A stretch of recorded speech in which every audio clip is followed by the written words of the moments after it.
защото много бързо се приближаваш и предлагам ти да просто спреш с стака.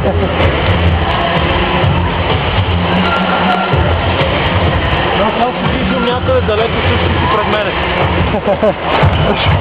Има много голямо приближаване. Това като караш с треперенето ще го оправили и... То си е видео, то треперене. Аре, няма ли да се страни?